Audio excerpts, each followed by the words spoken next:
Screen Slurps.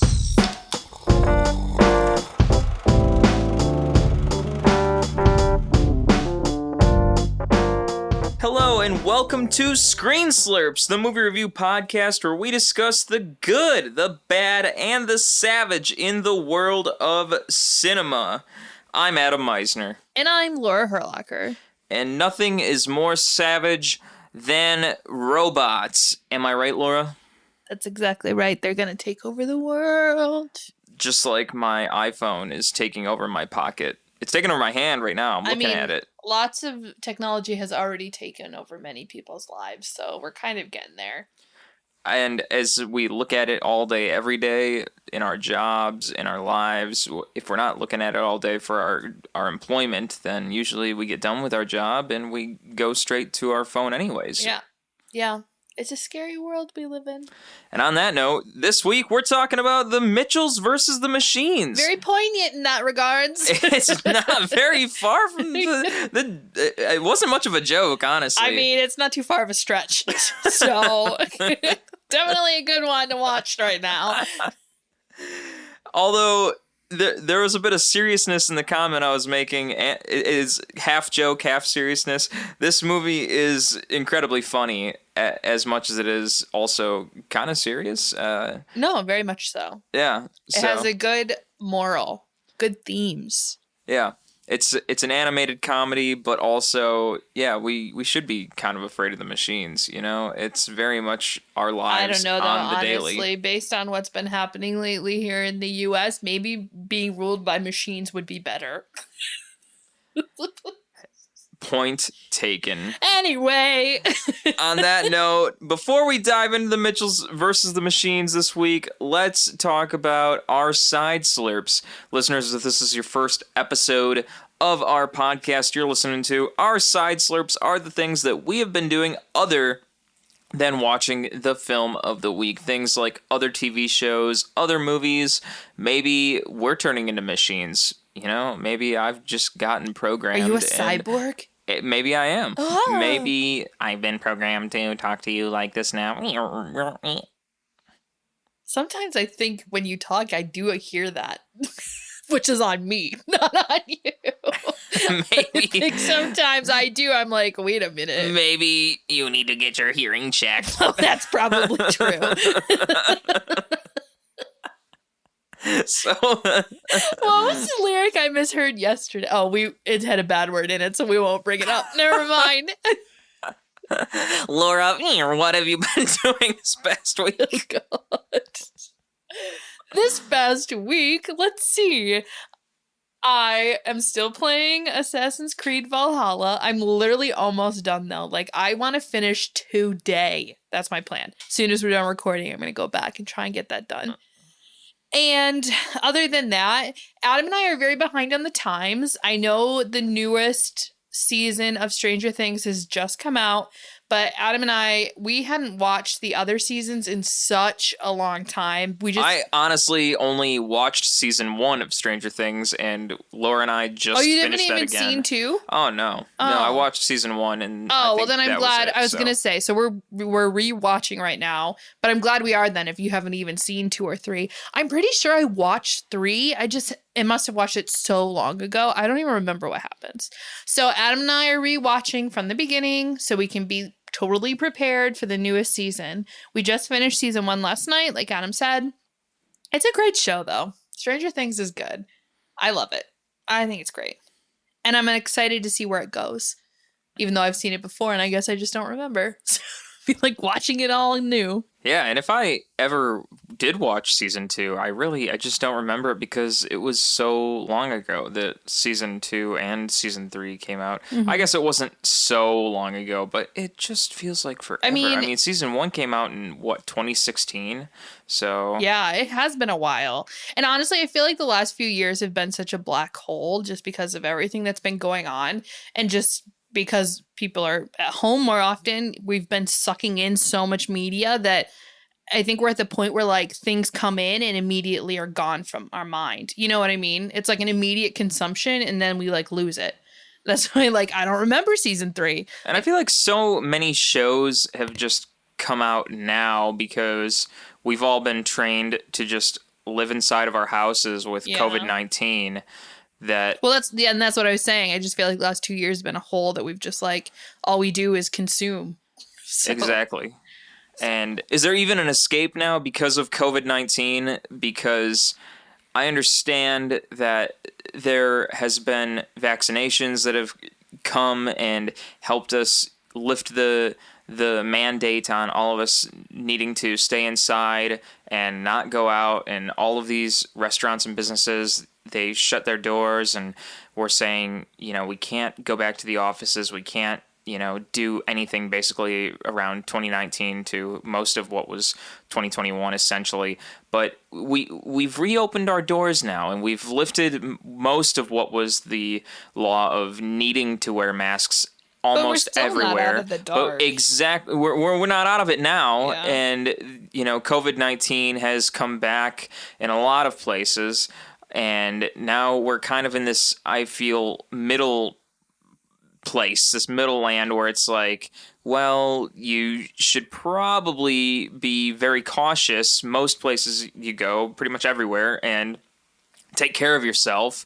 Always take care of yourself. Mm-hmm. And it's with that in mind, it's like, well, how often should we be going out all the time then? Yeah. And when we do go out, it's exactly that. How frequently should we go out? And with that thought process always kind of looming in the back of your head, what are you thinking then? Are you thinking, well, do I want to go to the movie theater where there's a bunch of people that might have germs and might give me COVID-19? Or do I stay home, binge watch Netflix, and maybe just watch a new movie on my television? Yeah. It's a strange... world is strange right now. I think we're still very much in a period of transition, and people are still, like you're saying, questioning about what's safe to do or what is good to do for society and whatnot. It's an interesting time, that's for sure. Yeah, no, it really is. And there's a lot more to it than COVID-19 at this point. Yeah, I don't think we need to get into We certainly don't. We'll stay away from that from today's episode. So, all of that to say, Adam and I binged the first season of Stranger Things. I am very much... See, okay. Are you Team Steve or Steam Stevenson? Stevenson. Are you Team Steve or Team Jonathan so far, only having seen season 1? Well, only off of season 1, I would go with Jonathan. Really? I'm still Team Steve. He redeemed himself at the end. I think he realized what he did was wrong. I just love also Joe Keery. I think he's a great actor. Maybe that's what's driving me towards Team Steve. Yeah, I don't know. I mean, I have to see more episodes. I was going to say, we'll reassess after season 2 and see how we feel about that. Other than those two things, I didn't really read a book this week, and that is because Adam and I went on a nice little trip in our favorite rocket ship. Yeah, right. No, Adam's birthday was this past week, and we went to Louisville to celebrate. So we spent a few days there and then stopped in Indianapolis for a night on the way home. And yeah, it was a great trip. I don't know, Adam, you were probably going to talk about that too, since obviously it was a big chunk of our past week. But in Louisville, we got to do some really cool things. We did a few distillery tours, so got to try some bourbon. We went out to Maker's Mark, and let me tell you, the drive to Maker's Mark was the scariest drive I've ever had in my life. I put the blame on Apple Maps. It's totally Apple Maps' fault. They took me on this backside road, like one lane, super windy, and uphill, downhill. I swear to God, I thought I was going to be car sick. I was very glad when we got there. I think they were just trying to cut you through the round, the I think so, but I would have rather went around on an actual road versus whatever the hell we were on. My God, that was horrible. But the distillery itself was beautiful. The property was beautiful. The tour was great. We got to try a lot of really good bourbon. And Adam and I actually got to dip our own bottles of bourbon, which was a lot of fun. That was very cool. We had lots of good food. I'll let you talk about the exciting thing for you on the way home. But yeah, Louisville was nice. I had a good trip with you, babe. It was a good time. It was very different. It was my first time in Louisville, Kentucky, and I thought it was very different. I mean, different from Chicago, that's for sure. Yeah, that's for sure. But doesn't mean it wasn't fun. It was definitely a fun time. And on that note, yeah, it was my birthday this past week. Had a great time. Laura and I, as she was saying, we checked out a couple different distilleries. Very interesting stuff to see how they were making bourbon. And to our surprise, lots of corn going into bourbon. Lots of corn. Never really thought about that. Which I guess shouldn't surprise us really, though, because like corn, I think, is the biggest thing that's like grown here in the U.S. Right. But, it's just one of those things you don't think about when you're drinking liquor. You just don't think about all the corn that you're drinking. I could go for a glass of bourbon right now. Maybe once we're done recording, I'll pour myself some. Note to self, corn drink. I want some corn. Oh my gosh, what if you had bourbon and then you were eating like elote with it? You're really just getting all the corn. I don't think you'd be the first one to do that. Probably not. Elote is delicious. Elote and glass of bourbon and popcorn.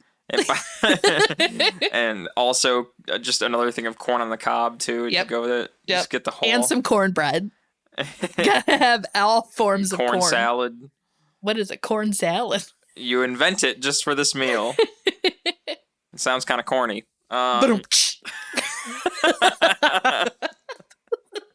So other than corn, what else, Adam? Laura and I also in Louisville went to a restaurant that had some of the greatest steak I ever had. Oh God, that was Jack a nice Fry's. Spot. Jack Fry's. Is that what it's called? Yeah. Shout out to Jack Fry's. That was probably one of the best meals Adam and I have had in the 4 years we've been together. So that was a nice stop. And we also, on the way home from Louisville, decided we would make a trip up to Fort Wayne, Indiana, just to check out the Sweetwater music store, because I've ordered my share of music equipment from Sweetwater's site, but I haven't actually checked out the actual store, the location, the warehouse, call it what you will. And it just looks very nice in there. They have a very nice place, and they've even got their own doctor there. It's They've got Google. their own spa. They've got their they have a gym, cafe, restaurant. Yeah. Like literally, there's a slide. Like it's like you Google. can take the slide in there. So that was definitely something else to see. And then, there's a whole store set up in there. So if you were local to Fort Wayne and you're thinking, man, I need to go somewhere and buy some new music equipment, then you might as well just go over to Sweetwater, because you can go in there, you can test all of the gear if you wanted to, and they'd set you up. But there's a whole piano area with a ton of different pianos set up. There's a whole synthesizer area with all the different synth equipment set up. It was a lot of guitar stuff. area, bass area, drum area, DJ area. And and then they also have their own recording studio area that you can rent out a recording studio if you wanted to. It was pretty crazy and pretty impressive. So crazy. I definitely enjoyed checking that out, and it's gotten the wheels turning in my head now of a new piece of equipment that I would like to pick up for the music that I'm working on. And that was another thing I wanted to bring up. I am working on some new music that I cannot wait to record and release for everyone to listen to. I've got a whole plan in action and some notes I've been taking on the tracks that I'm putting together. But as I just mentioned, it's just stuff that I'm taking notes on at the moment, because there's a whole plan that I'm putting together for all of it. It's something I want to make sure I put together properly. So just working on getting that all together. And once that's released, then I'll be very excited to share that with everyone and be able to perform that live. Can I make a cameo on the album? How would you like to I do don't that? know. I can make a noise and you can just like have it in the background somewhere. Just sound like a dolphin or something, like just like that little blip. That's all I want, yeah. Just like that. And that's pretty much what I've been doing. I think the only other thing is just I've been playing the video game Skyrim like a total nerd from 10 years ago when it first came out. Now I'm reliving that moment now. And Is that how old it is? oh God, it I came believe out you. maybe But I mean, older. I was going to say, I felt like maybe it was older. I think, yeah, Skyrim. Quick Google. Jujule it. Skyrim. Oh, yeah, it came out 2011. Oh my gosh. So yeah, well, yeah, about 10 then. Yeah. 11 years. It So stood the test of time. it's still a fantastic game to play. So I don't think it gets old. It's just so long and so much fun to play. So that's what I have been up to. And with that being said, I say that takes us into our film of the week. Yeah. Which is The Mitchells versus the Machines from 2021. This film was directed by Mike Rianda, written by Mike Rianda and Jeff Rowe. It was produced by Phil Lord, Christopher Miller, and Kurt Albrecht, and stars I will just preface this by saying an all-star cast. A great cast. A fantastic cast. Not that the other films don't have all-star casts. I'm just saying. This cast but includes... for voice acting, great cast. Listen up. It stars Abby Jacobson, Danny McBride, Maya Rudolph, Mike Rianda, Eric Andre, Olivia Colman, Fred Armisen, Beck Bennett, Chrissy Teigen, John Legend, Charlene Yee, Blake Griffin, Conan O'Brien, and Doug the Pug. I was going to say Doug the Pug because I was worried you wouldn't have mentioned Doug the Pug. Doug the Pug is a voice actor in this film. And he plays a pug. Yeah. Surprise, He plays the dog, Munchie. So just to preface this all out, the basic plot synopsis of this movie. Young Katie Mitchell embarks on a road trip with her proud parents, younger brother, and beloved dog to start her first year at film school, as we all would like to do. But their plans to bond as a family soon get interrupted when the world's electronic devices come to life to stage an uprising. With help from two friendly robots, the Mitchells must now come together to save one another and the planet from the new technological revolution. Ooh. So, with that being said, that's the plot. And with that being said, I would just like to say, I went to film school. I didn't go to film school with a film major per se. It sort of is. I majored in audio arts and acoustics for my undergrad degree, but the concentration was in sound for visual media. Mm-hmm. So did you relate a lot to Katie's character in the beginning of this movie? As she's wanting to make a bunch of movies. Well, and also she's like quirky, she feels like she doesn't fit in. She makes these funny movies and her parents don't understand her. And, a lot of people in her small hometown don't understand her, but she's going to this art school where she'll fit in. I don't know. Did you feel that way? I feel like your parents are very accepting. Is that the word I want? Of like your dreams, though. So I don't think you had as big of a... I don't know, though. Maybe you do feel that way. I think it went both ways. I mean, yeah, I hear you saying that they were accepting, and I can agree with that because, yeah, I feel like with a lot of things that I wanted to do growing up... They would help you do that. Things that I enjoyed doing. There were many things that I like to do that I feel they were approving of. Granted, many of the things that I wanted to do that I found they accepted were music related because my dad is a musician. Right. And so when I wanted to perform music and I wanted to write music and perform live and I wanted to further the odds of me performing with a band live or take that somewhere, my dad would fully embrace the idea of me performing as a musician and help me do whatever I could to take that to the next level because he also loved playing music. And so if I wanted a new piece of equipment or I had good reasoning of how a piece of equipment could help me learn more about music or better enhance my ability as an artist or something, then he would certainly have my back on that. Right. If there was something that was completely unrelated to music, it would be a much more difficult sell for him. But overall, like, you definitely didn't have the same type of relationship as Katie and her dad have in the movie. Because as we see in the beginning of the movie, Katie's dad, Rick, his name is Rick, just, like, does not understand her, right? He doesn't get the whole technology thing. And he even, like, kind of tries to dissuade her from following her dream and going to film school, right? Because he's worried that, like, she's not going to get a job or she's not going to be able to, like, sustain herself. And Katie takes that as an affront to her as a person, you know? And she's like, you just don't get me.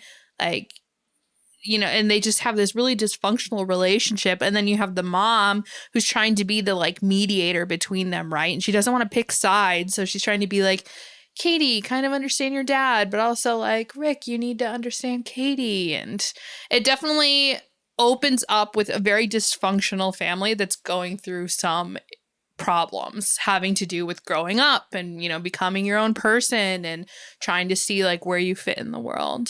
Mm-hmm. Yeah, I completely agree. And I think for not just myself, but for anyone that ends up pursuing art school or something, I think all of the time for people that pursue a degree in art school, the initial concept or the initial idea when you're wanting to go to art school is you're going because you want people to see or understand your art. You want to make art and you want to showcase your artwork, or you want to help make some form of a difference through artwork in some kind of way, and you want to help find that way and learn more how you can enhance your artwork through college.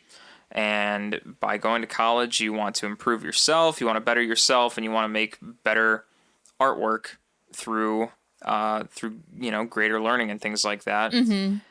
And upon going through college, you know, that might be the pathway for some people.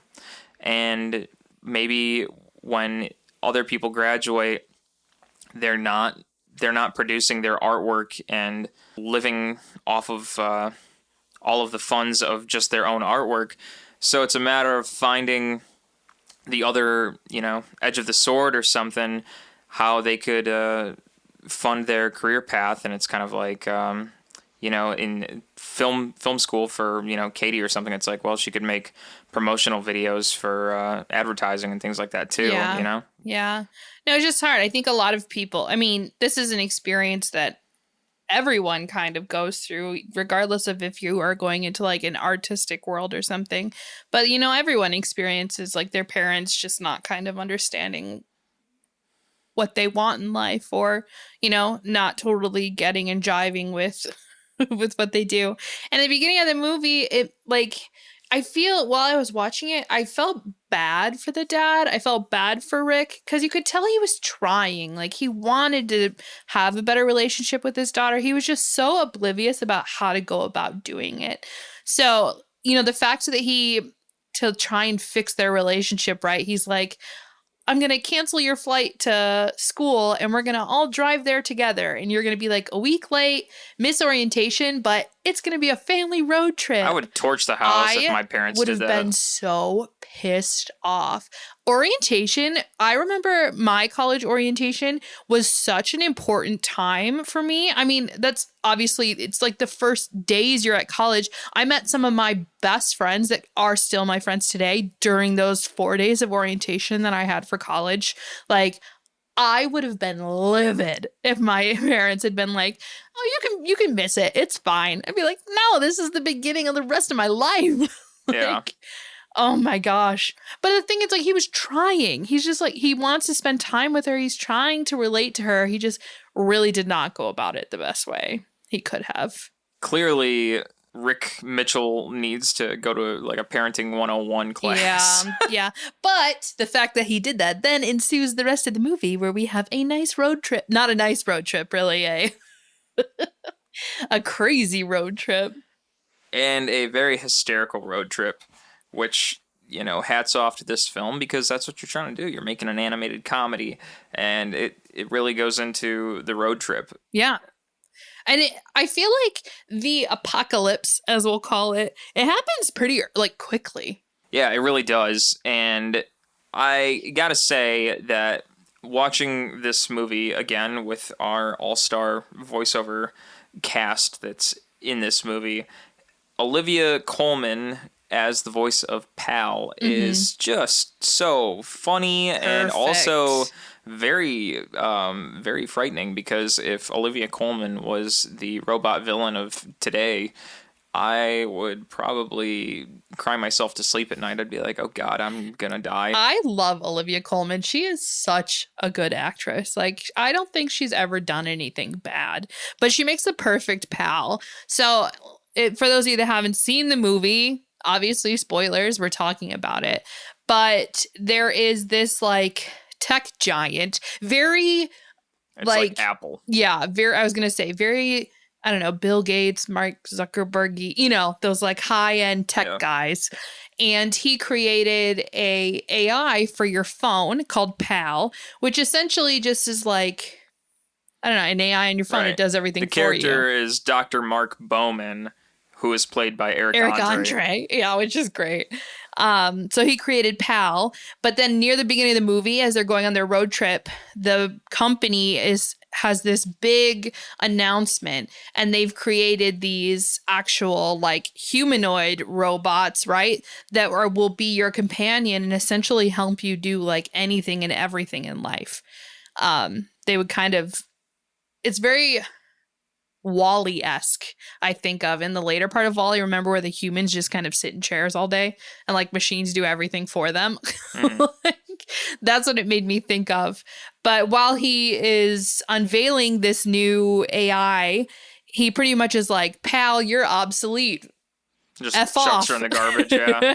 So that is then where Pal, voiced by Olivia Colman, is like, oh, no. She hacks all of the robots.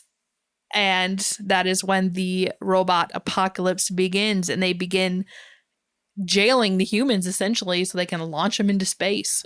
Yeah. They're just going to launch them into space and then leave them in space when the launch happens. And that's going to be the end of the And honestly, the takeover of the humans happens very, very quickly. Like in the movie, the Mitchells have stopped. It was like a dinosaur experience, right? Yeah. Some kind of like roadside attraction with just dinosaurs because the little brother is like obsessed with dinosaurs. So they're there. While they're there, the AI robots like start attacking, and literally within like minutes, I feel like it's like all the humans have been captured except for the Mitchells. Well, they also run into the Posies at the dinosaur attraction, John Legend, which they have that perfectly choreographed escape plan. And then like butterfly. Yeah. But they get caught. Yeah. So they escape for a little bit, but still, like literally everyone gets caught. And the robots think everyone has been caught because they put this alert out on all of the like phones, right? And they're like, the humans are all been caught. We are now controlling the world. And the Mitchells are like, we escaped? Like, how did they not find us? And it's at that point that they meet the two like dysfunctional robots who help them, which are voiced by Fred Armisen and Beck Bennett, who both are SNL alum. And well, I think Beck's still on it, right? He's still on SNL. So he's a current cast member, but Fred's an alum. And I love both of those guys. They're great actors as well. I think they did really good job voice acting those robots.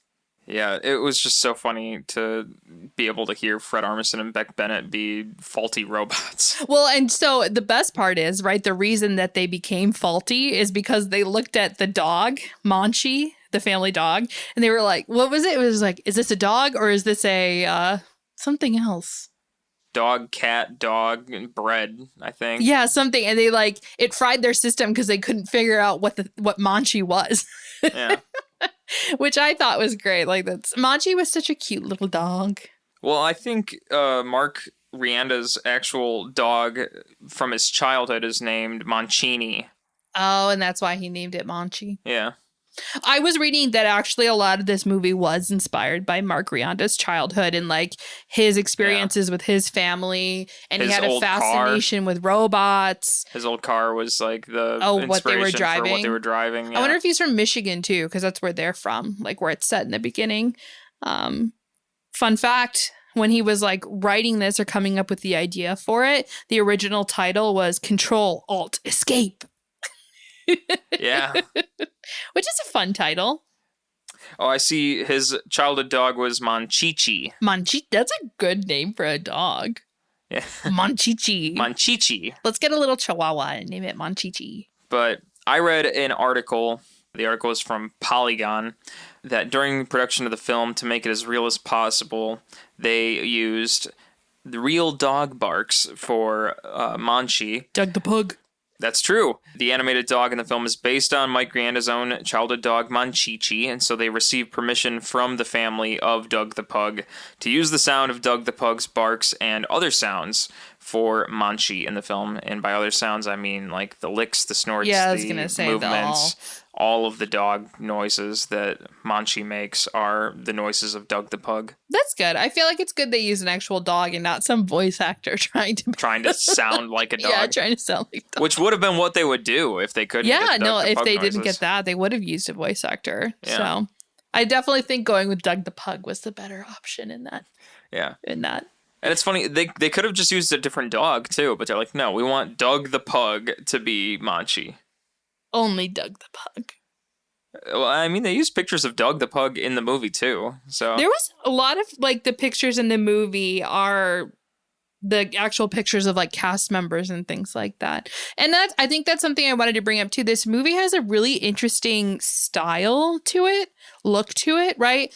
It at one point, it's very kind of traditional 2D animation-y in a sense, but then it kind of mixes in like live action images or pieces. And then it also has these really funky kind of comic booky CGI aspects to it too. Like, I don't know. I liked that a lot. And I think you did too, Adam. You had mentioned it. I liked the mix of styles within the movie visually. Yeah, and I think that's what really kind of drew me into this film more so than it would have had they left that out. If they were to leave that style out, I don't think this film would have appealed to me as much if they would have left it as a straight, computer graphic animation film. If it was just that all the way through, I probably would have, finished the film and thought, okay, that was all right. But having that extra layer of these comic book graphic styles included, and they would have a scene where it would be Katie Mitchell driving the car, and she's got to jump the riverbank or something, and as soon as she hits that jump, or if Rick Mitchell, I think there was also a scene where Rick Mitchell had to do the same exact thing. Yeah. He hits it, and then all of a sudden we do a stop in the scene, and it's showing these comic graphics like, whoa, blah, blah, blah. And it seems kind of dumb as I explain it, but when you're watching the movie, it's those little things that makes it very funny, and it also gives it a lot of personality. It's almost like it's Katie's personality. Well, and the animators actually called those extra bits and bobs Katie Vision. Yeah. Like you're saying, like personality, I think, is the best word you could have used for that. It gives the film personality. Because the movie opens with Katie explaining what's going on. Essentially, it's her retelling this scenario. The movie opens with a scene of them being chased by robots, and it's almost like she's making this movie as like a memory. It's like she's making Which the Mitchell she versus probably the Machines. did, honestly. So it's a retelling of what this whole recap is, right? Adam, basically. That's so smart. It's probably the movie itself probably was her like senior project at film school or something. You know what I mean? Like, oh man, you're so smart, Adam. But that's what it seems like. Is because the opening scene of the movie is like, okay, like I'm Katie Mitchell, blah blah blah. We're in an apocalypse. Yeah. And here's how it happened. Yeah. And then you've got these little bits and bobs that come up here and there where it's got these little drawings like you'd sketch out, little doodle bobs, I'll call them, just like SpongeBob, doodle bob, where it's just like you'll see the movie playing and then it stops, just like it's like a storyboard essentially, where it's just like it stops and then you've got the little drawings on the side just next to what's going on. And that's essentially Katie drawing out her thoughts next to what's happening. Yeah. And that's what I think gives it that much more personality. So no, you're totally right. I agree with you 100%. 100%. I didn't even think about that though. That it is like it because she's the one like making the movie. Wow. Makes total sense. And at this point, and like you said, the movie starts with that scene of them chasing the robots. And then where you and I were just describing is like getting up to that scene again. So getting up to that bit where they're the last humans left and they're now being pursued by the robots. Mm-hmm. And that's when they end up at that mall. So what they're trying to do is the two dysfunctional robots let them know that there's like a kill code. And if they upload this kill code, then they can override PAL and all of the robots and, you know, bring the humans back and save them. So they're like, well, we need to go to this mall in Colorado to upload it. So they're at the mall and they're trying to upload it, but the robots find them. And that's when, like, remember, the like giant Furby comes to life to fight them. And what a great throwback. I thought that scene was really funny. Hey, what does it say? It says something like, now darkness shall fall. It's like something like that. It was very dark. And they're just fighting this giant Furby. People were already scared of Furbies. I was terrified of my Furby as a kid. Yeah. I was so scared. Mine would randomly talk in the middle of the night. Yeah. That thing was possessed by the devil. They would do things like that. And then people would be scared of having multiple Furbies. They would talk with each other. Yeah. Those are terrifying creatures. Yeah. So, I mean, seeing that giant one was like stuff of nightmares. You're like, no, the Furbies. I think my Furby was like, I feel like it was a cowboy or something. Like it had a little cowboy hat, I want to say. Yeah. That makes it even more frightening. I feel like I did. I don't know. I had to ask my mom or my sister, trying to remember what Furby I had. You should just get one and hide it by your sister or something. And it would come back and haunt me. I'm not purchasing a Furby. Are you crazy? And then when she doesn't know, she just hears like, meow. Yeah, it's let's say in the middle of the night, it's just like, no, thank you. Then you find out it's just the cat. I was gonna say that sounds like something the cats would do, like sounds the cats would make. So anyway, they defeat the Furby, thank God. But in defeating the Furby, it like cuts out the Wi-Fi, and they're not able to upload the kill switch. So then they gotta think of another way to take out PAL. And they realize to do that they have to actually go to PAL, like to Silicon Valley, and take her out there. The worst option ever. No one wants to go to Silicon Valley. No one wants to hang out with Olivia Colman. I would. I love her. As I already said, I would hang out with her in a heartbeat. No, I kid. But so then the family makes their way to California. California. That song is ingrained in my brain. Like, that is my childhood also. I was obsessed with the OC. I would watch that all the time. All the time. All right. But anyway, families in California. And in California is where all of the humans will be shipped off into space if they cannot stop PAL. So what do the Mitchells do? They have to try and sneak in and take out PAL. Oh, yeah. And they disguise themselves as robots to try to sneak in. They obviously do not look like robots. I mean, it's actually working out for them pretty well. They've got synchronized stepping and everything as they're going in there. Isn't Monchi like in the costume with Aaron or something? Like on his head. Yeah. Like the Mr. Businessman from BoJack Horseman. Remember the two kids in a trench coat? That's what I think of. Yeah, that's pretty good. But everything works out until Rick Mitchell sees the video of Katie saying that she's just basically putting on a whole facade to play along until the whole thing gets because stopped. up to this point, Rick had kind of thought that him and Katie had reconciled, right? And they were having a better relationship. And then Pal plays this video that shows Katie being like, I'm just making Dad think that. So, you know, he'll go and actually defeat this, blah, blah, blah. And then it all goes downhill from there because then Rick kind of lets up the whole thing in the elevator that they're in, and then they all start falling apart, and the parents are captured. Yeah, the parents get captured. Just Katie and Aaron escape with Manchi.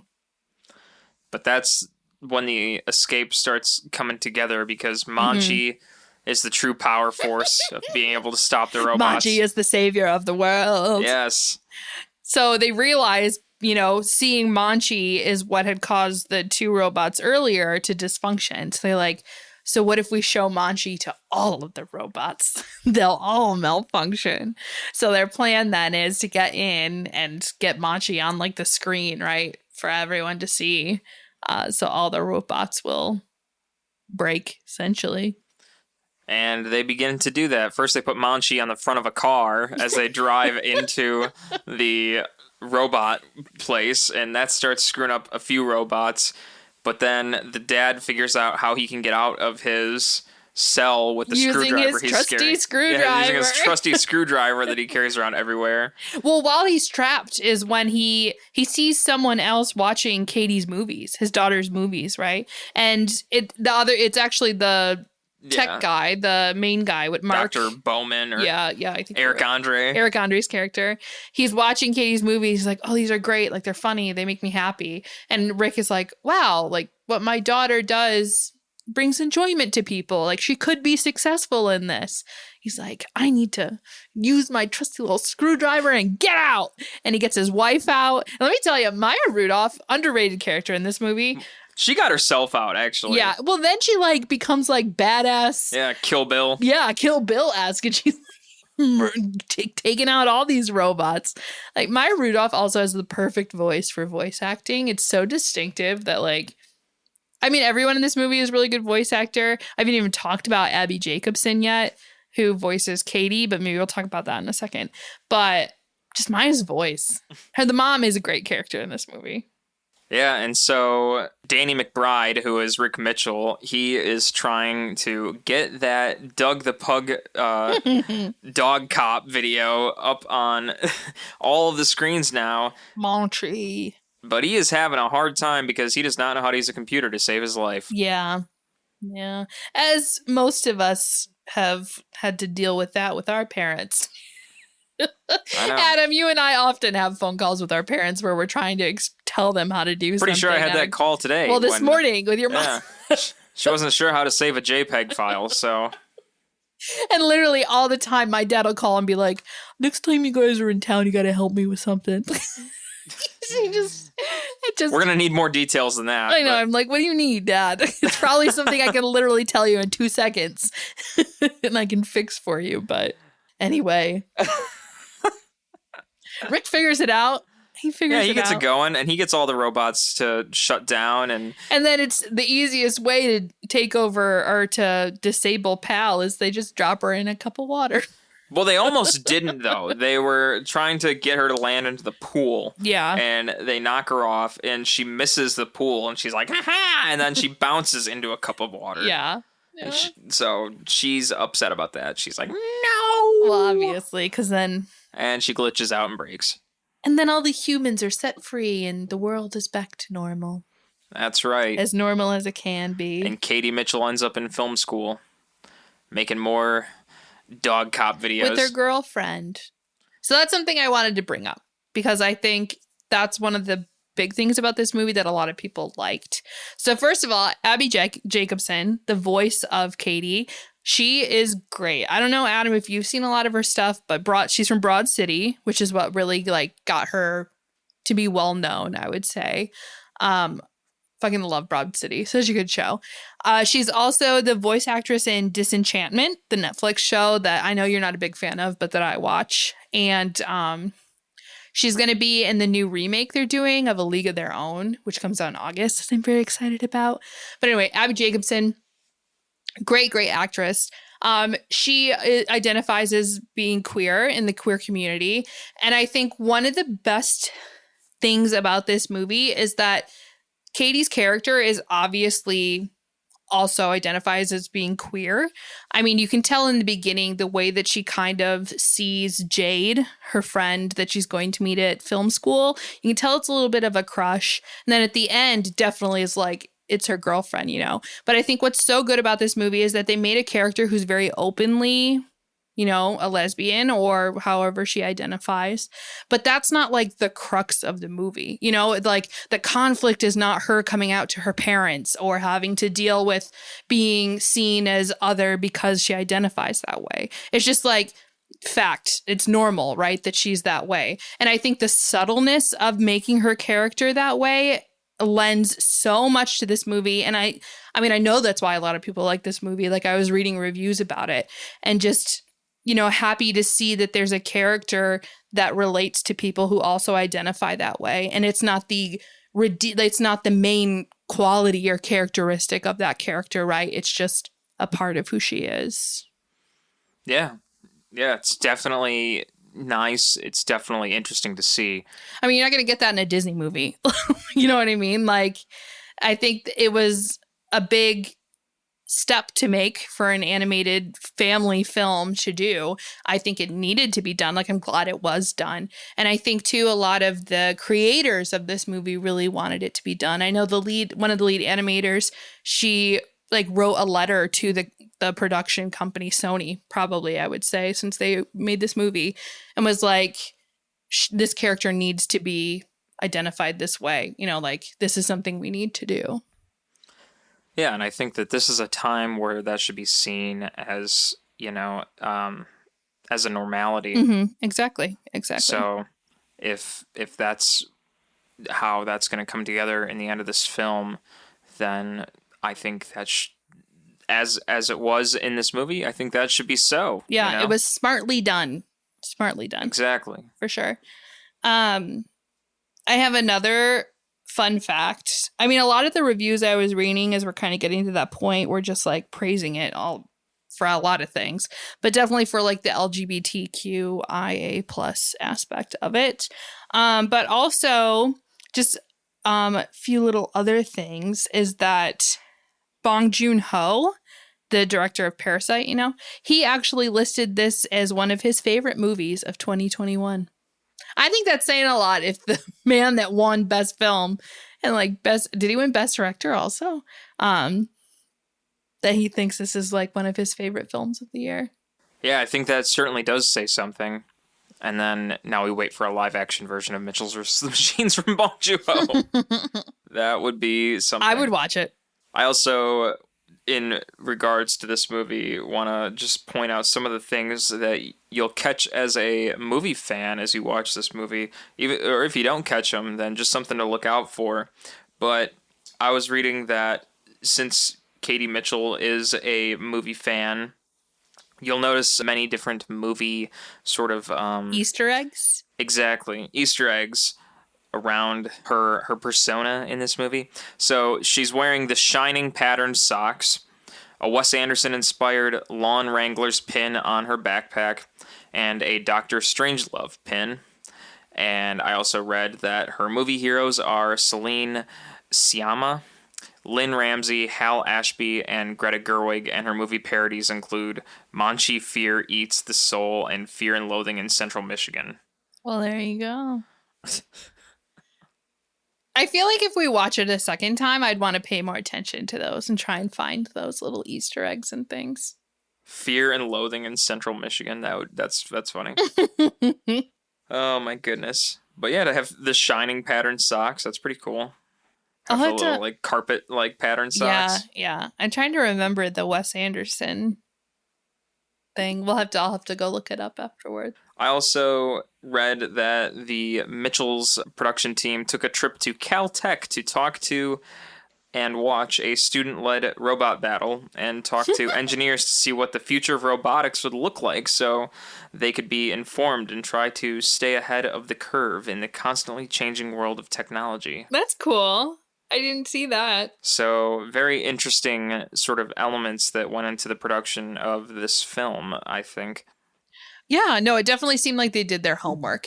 And I think on those notes, I think that takes us into our review portion of this episode, looking at some reviews that were done on this movie, taking us into our look at Rotten Tomatoes.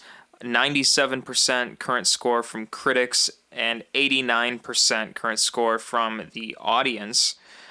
So very high looking score from both sides. I know, it is kind of surprising. Like, I mean, I'm not surprised. It's a great movie. It was funny, but even like 97 from critics, that's high for an animated film. And this is Mike Rianda's first film. Yeah, well, him and the other writer slash director, Jeff Rowe, they both worked on Gravity Falls, which was a pretty underrated but like cult favorite-y kind of TV show that was on Disney, I want to say, right? Yeah. Well, this is his first like director, right, but like, feature film. Exactly. They had just worked on, like, that's what they had worked on before. But other than that, they haven't done a lot. I think Jeff Rowe worked a little bit on Disenchantment, which is probably how he met, like, decided to work with Abby Jacobson again in this movie. But they don't have a lot under their belts. So yeah, for this being their first like feature work, and being animated, and not even animated, but definitely like a family movie, I feel like those types of movies usually don't get as much critical praise. And so the high scores they're deserving, but also surprising. And taking a look at the Roger Ebert score, it's got a 3 out of 4. Really? So I thought they would give it more, like a 3.5. Yeah, it's not perfect, but it's not bad. So I think one of the reviews I found that I think I agree with the most, I'm just going to read a few of the lines from it, is from Benjamin Lee of The Guardian. He gave the movie 4 out of 5 stars, and just kind of just like quote what he said. So he's like, the frantic, anything-goes nature of the film, both in tone and visuals, belies a tight focus on storytelling and dialogue, with sight gags and set pieces used to supplement rather than distract. It's genuinely funny, a credit not only to the hit-a-minute script, but also to a finely picked cast of comic actors. And it, like, literally, that is why this movie's so good. Like, the laughs are good, the visuals are good, the voice acting's good, the morale and like the themes. It just hits all of the boxes that you want in a movie. Yeah. And one thing I also want to point out before I forget was that I thought it was very interesting that they had the music composed by Mark Mothersbaugh, who is the lead singer and keyboardist for Devo. Is he really? And he also did all of the music for the 13-year run of the television series Rugrats. I didn't know he's from Devo. I saw his name and I looked him up and I was like, I didn't look him up, I guess, because I didn't see that. But I saw the name and I was like, I don't really know who this is. It's Devo? Adam and I saw Devo at Riot Fest last year, and it was probably one of the best acts we saw at Riot Fest. They were so good live. Is he the one that looks like Fred Armisen? Is he the lead singer? We'll have to look it up, because the one Devo guy looks a lot like Fred Armisen. Adam and I were at the show and we were like, is that Fred Armisen? Like, is he on stage with Devo?